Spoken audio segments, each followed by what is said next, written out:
చేతులు కాలేక ఆకులు పట్టుకుంటోంది వైఎస్ఆర్ కాంగ్రెస్ పార్టీ. అభివృద్ధి లేదు అన్నప్పుడు నేను నాలాంటోని ఆ పేపర్లలో వచ్చినటువంటి వార్తల ఆధారంగానే ఇదిగో ఇక్కడ అక్కడ ఆ ప్రాంతంలో ఉన్న కొంతమంది మిత్రులతో మాట్లాడి అక్కడ ఆ పరిశ్రమ వచ్చింది ఇక్కడ పరిశ్రమ వచ్చిందని చెప్పేవాడిని. సరే అదే జగన్ సూట్ కేసులు పంపిస్తున్నాడని ఎవడో సొంతలు మాట్లాడటం దాన్ని బేస్ చేసుకుని నేను ఎక్కడ భయపడలేదు. ఎందుకంటే నేను ఫస్ట్ కోరుకునేది ఆంధ్ర అభివృద్ధి. విడిపోయిన రాష్ట్రం అభివృద్ధి చెందాలంటే ఎవరు అభివృద్ధి చేసినా ప్రోత్సహిస్తా.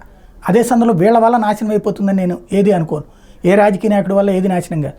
ఒకటి వల్ల ఒక స్పీడ్ ఉంటుంది, ఇంకోటి వల్ల ఇంకో స్పీడ్ ఉంటుంది, అంతే. అంతకుమించి తేడా ఏం లేదు. కాకపోతే రాజకీయాల కోసం ఎవరి దూరంలో వాళ్ళు ఉంటారు. పరిశ్రమలు చంద్రబాబు టైంలో ఏమొచ్చినాయి, జగన్ టైంలో ఏమొచ్చినాయి అన్నది చెప్పుకోవడంలో వీళ్ళు విఫలమవుతూ వచ్చారు.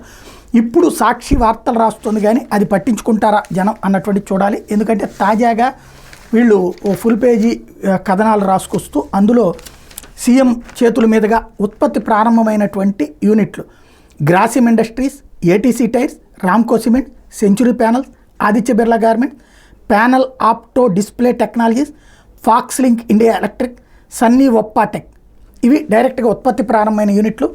ఉత్పత్తి ప్రారంభించడానికి సిద్ధంగా ఉన్న భారీ పరిశ్రమలు Kimberly Clark India, Munot Industries, HPCL refinery, Pioneer aluminium అంటే హెచ్పిసిఎల్ విస్తరణ అనమాట, Pioneer aluminium, Bharat Electronics Limited, VRV Asia Pacific, డాల్వాకోట్ బయో ఫ్యూయల్స్, లైఫస్ ఫార్మా, ఇండోసోల్ సోలార్ ఇవి ఉత్పత్తి ఇది సిద్ధంగా ఉన్నాయి ప్రారంభించడానికి భారీ పరిశ్రమలే.